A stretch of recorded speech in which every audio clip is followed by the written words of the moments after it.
Well, everyone, we did it. Ran my first 50-mile ultramarathon, which was the Anza Borrego Cuyamaca 50-mile run. It was definitely a lot more challenging than I anticipated, but it was definitely worth it. For those of you that don't know me, about 4 years ago, I weighed about 334 pounds. I led a completely sedentary lifestyle, and I was a smoker for about 15 years. Basically, I just knew that I wasn't happy and I had to start doing something that actually brought me some sort of reward in life, so running seemed to fit the bill. I was always motivated by endurance sports, and I freaking really liked nature and the outdoors, so trail running fit perfectly. And just watching YouTube videos and seeing people that are able to run hundreds of miles and 50-mile runs and all that stuff was absolutely epic. So I was like, hey, let's try that. So about a year ago, I ran my first marathon, and about 6 months ago, I ran my first 50K, and just recently, I ran my first 50-miler. This time around, my training wasn't exactly the best. I peaked with about 50 miles in 1 week, and the speed training that I wanted to do wasn't exactly there. The long run that I did was a little bit too early in the training block, so there was a lot of things that didn't exactly work out. The day of the race, I did feel pretty good, but wasn't exactly feeling the greatest, but it is what it is. On the start, I made sure to pace myself quite a bit, although I was pushing a little bit. I wanted to make sure that I wasn't falling too far behind, because my last race, my 50K, I definitely fell behind a lot more than I anticipated, and I was anticipating that to be the case on this race as well, since it's a 50-miler. So yeah, I was pushing it, but definitely staying more reserved and staying in my lane, not getting caught up with the groups that were going a lot faster than I felt I could make pace with, so that was a good thing to do. Once I got to the second aid station, it became abundantly clear that I wasn't going to get the nutrition that I wanted. For some odd reason, I didn't buy gels this time around, and was kind of banking on the fact that they would have the gels that I wanted at the aid station for some reason, and that was not the case. I ended up getting some like hazelnut chocolate gels, which didn't really jive with me, but we made it work. But yeah, the tailwind was kind of dilute. Kind of supplemented that with some salt tabs, so it was fine, but definitely next time around I'm gonna bring my own nutrition. Once I got to the fourth aid station at Paso Picacho, about mile 25, I got to see my family, which was amazing.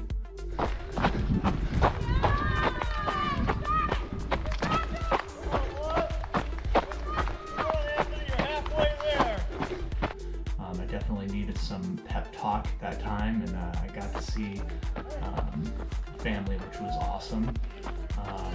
Right after the Paso Picacho, there was Iron Mountain, and Iron Mountain was definitely pretty grueling.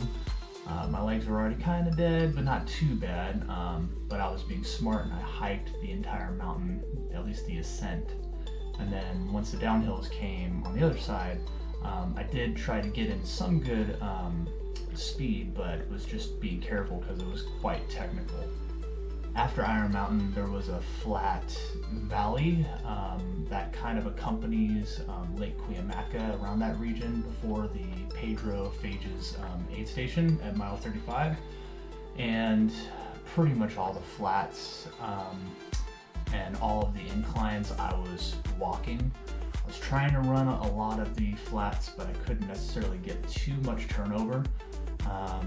And I was still running all the downhills, so that definitely helped my time, but I was already struggling at this point. Dude. 34 miles in. Whew. Let's go. Oh my God. Once I got to mile 35 at Pedro Fage's aid station, I was definitely feeling it. I got to see my family again, which was awesome. I took a lot more time at this aid station and kind of just soaked in the love and attention that I was getting from my family because I needed it at that time. I was putting on some gloves, you know, kind of doing things slowly, and one of the volunteers at the aid station told me straight up, he's like, hey dude, you gotta get going. And I'm really grateful that he did, because I had only 15 to 20 minutes to leave that aid station in order to keep the race going. Yeah, it was like 4:15 and the aid station cutoff was like 4:30. He's like, dude, you need to get out of here. And I'm very grateful that he did push me out of there. But yeah, so I started walking, at least down trail, just walking, you know, and then eventually started getting my legs going again. But yeah, I was already hurting pretty bad at that point. So yeah, right after Pedro Fage's aid station, there is a valley that's pretty flat. And then it arrives to the point where there's the fat drop down that goes into Anza Borrego Desert. The beginning portion of the downhill is non-technical. It's like a Jeep trail. While I was running that, I was getting some good mileage in and some good speed. It was also becoming night at that time, which wasn't a problem. But once that nice non-technical portion is over, you're greeted with a nice technical downhill, which is all switchbacks, and the rocks are pretty dang gnarly. You gotta make sure that you're not landing the wrong way. You know, your feet are already beat up, your legs are already beat up, quads were decimated, and it's like mile 40, and I'm going down this thing, and it was gnarly. It was super gnarly. But yeah, it was even harder because of the nighttime. I fell once, got a little bit of a scrape on my hand, but nothing too serious. But yeah, that downhill was brought up by a lot of people, saying that basically that was the part that really got to them. And then after the technical downhill portion, it flattens out quite a bit. And then you get to the last aid station, the 6th aid station. And then I saw my family once again on the road cheering me on, which is a nice surprise.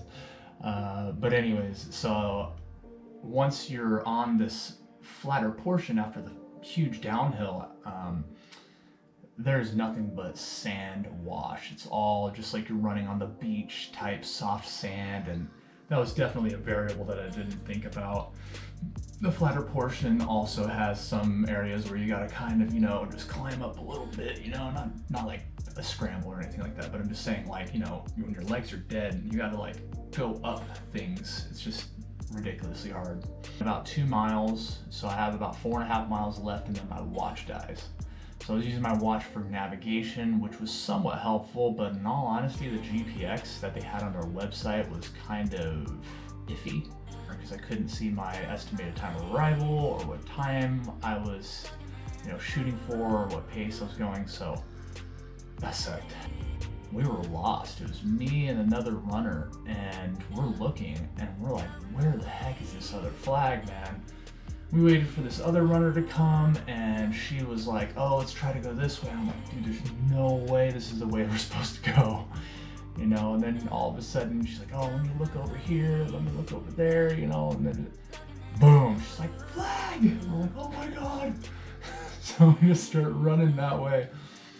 But anyways, after that, you know, I kind of got the direction, we're going, finally on course, and then they pretty much just fully got, like, gone. I was just the only one. I was alone for the next 3 miles. My phone died at that point, so I was just going off of flags, didn't know what time it was, and I really was like, okay, man, time to focus, dig. The only thing that you have to do is really pay attention and focus, and you'll make it to the finish line in time. Just do your damnedest, because you're going to make it to the finish anyways, so just do it. So that's what we did.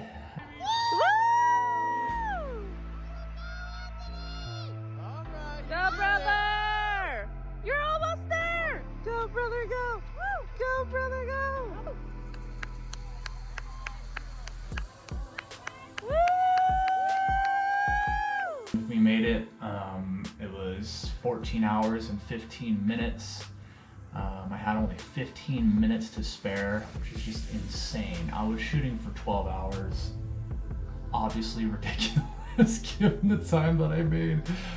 But yeah, it was glorious. I was happy that I made it, but my legs were so dead. I couldn't even, like, they gave you a $10 voucher for tacos. I was like, dude, I'm out. I gotta go. Like, my family was like, hey, should we do this? It's like, dude, just please get me to the truck. I need to get out of here. But it was awesome. There was a whole bunch of runners at the finish. Like, yeah, you know, it was great. It was awesome. But yeah, will I do this again? Will I do another 50 miler, 100K, 26.2? I don't know. In all honesty, I'm gonna definitely keep on running, keep on trail running, and all that good jazz, but I don't know when I'll do another ultra marathon. Right now I wanna focus on becoming a faster runner, because I felt really like I was struggling, shuffling to the finish. And I don't want that to be the case. I want to be a sharper runner, so I'm going to focus on my fitness and my nutrition and become a runner that is faster in general before I start pushing the distance again, because that was grueling. But yeah, anyways, thank you guys for watching. See you guys in the next one.